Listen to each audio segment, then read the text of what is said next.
ওঠো, চা হয়ে গেছে তো আমার। ওঠো, এই দেখো চা করে নিয়ে এসছি। আর চলো দেখি মেয়ে কোন ঘরে শুয়েছি তোমাদের দেখাচ্ছি। এখনো কেন উঠছে না?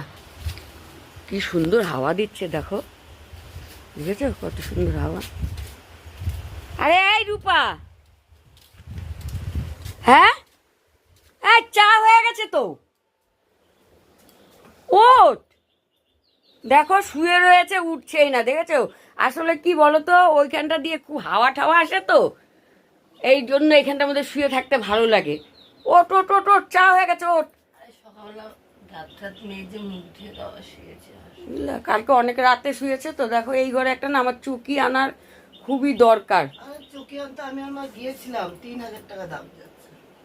একটা চৌকি না আনলে হবে না, এই নিচের মধ্যে শোয় তো। 3,000 লাগবে, 500 লাগবে আনতে। হ্যাঁ, একটা আমি তোর বাবাকেও বলছিলাম একটা এই ঘরে একটা চৌকি এনে দিতে হইব। আনতে না। যতদিন ওই রান্নাঘরটা ঠিক না হয়, একটা চৌকি এনে এই ঘরে দিতেই হইব।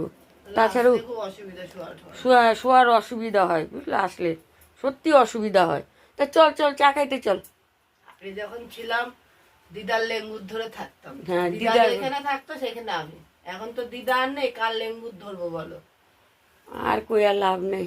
হ্যাঁ, গাছে ফুল ফুটছে দেখি তো। পেঁপে পেকে তো সব নষ্ট হয়ে যাচ্ছে, বা পাখিতে খাচ্ছে ওই দেখো। ও খাক, পাখিতে খাইবো না। হ্যাঁ সে খাক, তা কই বলছি না। কই ওই পাখি দেখো, কই? ওই দেখো, পাখি নিচে খেয়ে ফুটো করে ফেলেছে। ও তাই কো, পাখিতে খেয়ে ফেলেছে তাই বলছে, আমি তো চোখেই দেখতে পাচ্ছি না। হ্যাঁ, এ, চল চল চল চল চল, চাটা খেয়ে নে, আজকে অনেক বেলা হয়ে গেছে আমাদের পরে এসে উঠতে। বিছানা তোল। হ্যাঁ পরে বিছনা তোল, বিছনা তোলার এখন এখন অত দরকার নেই।